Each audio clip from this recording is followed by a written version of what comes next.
Hello friends, good afternoon. मैं किशन अपने YouTube channel strategy of the UPSC में आपका बहुत बहुत स्वागत करता हूं। ये जो वीडियो है मेरी वो इसके लिए है कि आप लोगों को बहुत डाउट्स हैं, स्पेशली पुरुषोत्तम को, और पुरुषोत्तम के डाउट्स होना भी लाजमी है, क्योंकि जो मैंने की पॉइंट्स के लिए बोला है और वो आपको समझ में नहीं आ रहा है तो आपने कमेंट में दिया है, इसके लिए मैं आपको थैंक यू बोलता हूँ।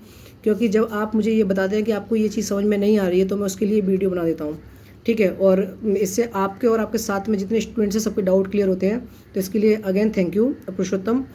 की पॉइंट्स बताने जा रहा हूँ मैं आज। की पॉइंट्स क्या होते हैं, जैसे आपको पता है कि भारत की प्रस्तावना के बारे में जानते ही होंगे आप, जिसको भारत की उद्देशिका भी बोलते हैं, संविधान की उद्देशिका बोलते हैं। संविधान लिखने से पहले एक उद्देशिका पढ़ी गई थी, प्रस्तावना बोलते हैं उसको, इंग्लिश में उसको प्रियम्बल बोलते हैं। तो वो अपने आप में की पॉइंट्स है। जैसे उसके कुछ वर्ड्स ऐसे हैं जो पर्टिकुलरली सारी डेफिनेशन को लेकर के चलते हैं। जैसे इसमें है हम भारत के लोग, मतलब इसका क्या हुआ कि हम भारत के लोग, किसी एक व्यक्ति ने संविधान नहीं बनाया, वो पूरे भारत के लोगों को क्या कर रहा है, प्रेजेंट कर रहा है वहाँ पे कि हम भारत के लोग, भारत को एक संपूर्ण प्रभुत्व संपन्न, समाजवादी, लोकतंत्रात्मक, समाजवादी, पंथ निरपेक्ष, लोकतंत्रात्मक गणराज्य बनाने के लिए, मतलब इसमें 4 वर्ड आ गए। ये सारे की पॉइंट्स हैं दोस्त मेरे। पूरे पैराग्राफ को पढ़ करके उसके एक टर्मिनोलॉजी को याद कर लिया आपने, और उस एक टर्मिनोलॉजी से आप उस बात को समझ सकते हैं जो आपने पढ़ रखी थी, तो वही की पॉइंट होता है। ज्योग्राफी में भी बताऊं मैं आपको, तो जैसे आप डोलड्रम्स पढ़ते होंगे, डोलड्रम्स हिंदी में निम्न वायु दाब केंद्र होते हैं।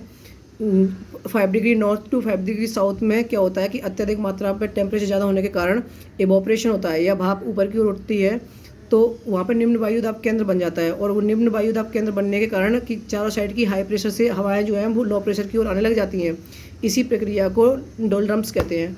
अब ये अगर आपका पूरा कंसेप्ट क्लियर है तो कंसेप्ट के हिसाब से आपको डोलड्रम्स से पता चल जाएगा कि एक टर्मिनोलॉजी से कि डोलड्रम्स क्या होते हैं।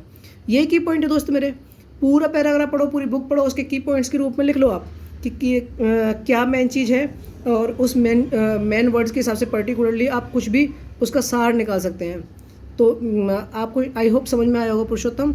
इस चीज़ को आप थोड़ा ध्यान देकर पढ़िएगा। जितनी भी एनसीईआरटी के नोट्स बनाएं या किसी भी बुक के नोट्स बनाएं तो की पॉइंट्स के माध्यम से ही बनाएं, नहीं तो पूरी डेफिनेशन अगर आप लिखते गए, पूरा पैराग्राफ लिखते जाओगे बार बार, तो इसके वजह से आपको दिक्कत होगी नोट्स बनाने में, और नोट्स बनाने में टाइम भी ज़्यादा कंज्यूम होगा।